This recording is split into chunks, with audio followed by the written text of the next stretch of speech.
suis allée au collège Amédée Dunois, qui est un collège qui est à Boissy-Saint-Léger, dans le 94. On a suivi cette association qui s'appelle Tous Curieux.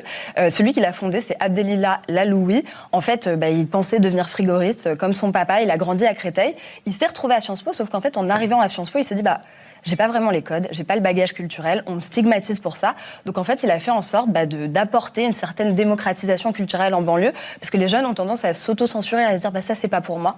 Et justement, lui, il va leur faire comprendre le contraire.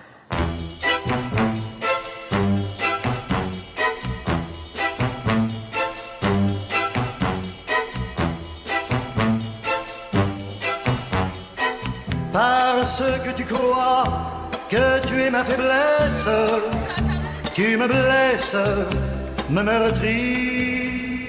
Là, on va assister à une assemblée de curieux. Les profs sont pas admis. Pourquoi ? En France, on a toujours cette hiérarchie entre le prof qui a le savoir et les élèves qui doivent écouter ce savoir et qui doivent s'absorber de ce savoir. On essaye de briser la verticalité, toute verticalité qu'il peut y avoir. Donc que ce soit d'un surveillant, d'un professeur ou d'un expert, etc. On essaye vraiment de créer une horizontalité parfaite entre les élèves. Et entre nous d'ailleurs aussi. C'est parce que les élèves, ils ont tendance à s'auto-censurer, sinon à s'estimer pas légitimes pour parler de culture. C'est ça, on est conscient de ce poids-là qui écrase tous les élèves. Dans les cours de français, dans les cours de théâtre, dans les cours, etc., artistiques, où on a toujours l'impression de devoir se justifier. Est-ce qu'il y en a ici qui lisent beaucoup ? Un petit peu. Tu lis ? Vous avez jamais eu la curiosité d'ouvrir tous ces livres que vous avez chez vous ? Lire des livres, c'est un peu ennuyant. Enfin, je trouve ça, avoir des films... Ce qu'on a tous fait, c'est se dire... moi, je vois le livre, mais je l'aime pas. Et il n'y a pas de raison derrière. Et je vais pas aller lire. Moi, j'ai mis du temps à ouvrir un bouquin. Moi, le premier truc que j'ai ouvert, c'est Dragon Ball Z. Donc, vous avez des textes juste en face de vous. Je vous propose de les regarder. On va le lire tous ensemble. Signifieront plus seulement le contraire d'un mec, mais quelque chose de propre, valant en soi-même quelque chose d'unique. À votre avis, ça date de quand, ce truc ? D'aujourd'hui. Cette année ou il y a 2 ans. De cette année ou il y a 2 ans, d'accord. Le gars qui a écrit ça s'appelle Rainer Maria Rilke. C'est un auteur autrichien du XXe siècle, donc ça fait très longtemps. On vous a distribué un deuxième texte. Retournez-le, et on va le lire. Un jour, la jeune fille sera, la femme sera. Et ces mots jeune fille, femme ne suffiront plus seulement le contraire du mal. C'est quoi la différence entre les deux textes ? Les mots sont employés différemment. Dans le deuxième texte, peut-être un peu plus soutenu. Je sais pas comment en fait, dire. il parle plus, comme il parle dans le premier texte, on arrive plus facilement à entrer dans le premier texte que dans le deuxième où il parle de manière un peu plus soutenue. Qui aime bien Caris ? Ouais. Qu'est-ce que t'aimes bien chez Caris ? Parce qu'il est violent. Caris exprime en fait une violence. Et il fait pas de la violence pour faire de la violence.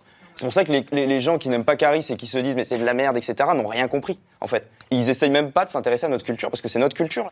Moi, je pense que la conclusion qu'on peut en tirer, c'est que ce soit Caris, Rilke, la personne qu'on vient de lire, tous ces gens-là, en fait, expriment un truc. Nous, d'après ce qu'on nous dit, c'est que on s'en fout de notre avis quand on lit un texte et on nous demande une question. Non, mais c'est très bien qu'il le dise. On s'en fout de notre avis. En fait, faut trouver ce que l'auteur a voulu nous faire comprendre. Il dit on s'en fout de notre avis si on aime ou on n'aime pas. Qu'est-ce que t'en penses, du coup ? T'es pas d'accord ? D'abord, faut notre avis et après dire ce qu'on doit penser. C'est quoi la culture pour toi ? Tout ce qu'il y a dans la vie. Le sport, par exemple quand on regarde des films aussi, l'art quand on dessine ou quand on peint, mais c'est ça la culture pour moi. Et vous faites beaucoup de sorties culturelles, que ce soit avec l'école ou avec la famille ? Pas beaucoup pour le coup. On en a fait quelques-unes, mais très peu. Là, si tu as retenu une chose de ce cours-là, qu'est-ce que tu en as retenu ? C'est bien d'évoquer des sujets différents, on évoque de tout, en plus il y a plusieurs avis, donc du coup après on peut parler, on peut dire notre avis, ouais c'est cool. L'idée de culture, là, ils vous font lire à la fois des grands écrivains, mais ils vous font écouter du Moa Lasquale. Vous trouvez ça bien un peu justement ce mélange, qu'il n'y a pas de différence entre le rap, les grands écrivains ? Ouais, parce que comme ça c'est une différence de classe. Parce que le rap on va dire ça va pas être des personnes aisées on va dire. Alors que la littérature ça va être plutôt des personnes aisées. Tu veux faire quoi plus tard ? Plus tard, j'ai pas trop d'idées. Au tout début, quand j'étais petit, je voulais faire astronaute. Je voulais devenir astronaute. Mais après, au collège, ils nous ont embrouillé l'esprit avec Parcoursup, seconde générale, professionnelle, ST2D, STMG, tout ça. Et ça m'a embrouillé l'esprit. Est-ce que tu peux tchatcher comme moi j'ai tchatché ? Moi, j'ai vouloir la langue de Molière. Ça vous étonne, Grand Corps Malade, qu'on parle de culture de classe ? Moi, je trouve que c'est incroyable. En troisième, déjà, ils se censurent. Ils se disent, moi, la littérature, c'est pas pour moi. Vous, vos textes sont étudiés, je crois, au bac français. Est-ce que vous pensez que la culture, au contraire, c'est un vecteur d'intégration et ça permet, se dépasser. Évidemment, bien sûr que c'est un vecteur d'intégration, de dialogue, de mélange, mais c'est pour ça que ce genre d'association est super important. Mais il dit surtout qu'on lui a embrouillé la tête. Ce qui est intéressant, c'est que c'est le même message que le film. Ouais. Quand il dit on m'embrouille la tête avec Parcoursup, Seconde Plus, en fait, ils comprennent plus. On leur ferme les portes. Ouais. Celui qui dit que la culture, c'est qu'un problème de différence de classe, malheureusement, il se trompe, mais c'est parce que c'est le message qu'on lui envoie. Mais il y a des écrivains, des grands écrivains qui étaient en galère et qui gagnaient moins d'argent que Caris ou Moa Lasquale. Donc c'est pas qu'un problème d'oseille, mais c'est juste la manière dont elle est enseignée. Et c'est pour ça que ce genre d'association qui va dire regardez, la culture c'est aussi ça, ça se mélange, c'est pas uniquement ce qu'on vous apprend dans les livres, etc. Bien sûr, il faut apprendre ce qu'il y a dans les livres, mais il faut faire des passerelles avec notre époque. Moi, je fais du slam et je suis un témoin privilégié de ce qui se passe dans le slam. Et aujourd'hui, il y a énormément de profs de français ou de musique, etc., qui font des ateliers slam. C'est juste pour montrer que la littérature, c'est un truc très contemporain et que l'écriture, c'est aussi un truc ludique qui appartient à notre époque. Comme le cinéma, quand on voit Sofiane Guerab à Rosny-sous-Bois, qui monte son propre festival de cinéma. Alors, est-ce que tu peux nous en parler ? Ouais, bah écoute, voilà, c'est la 2e édition du festival Tapis Bleu.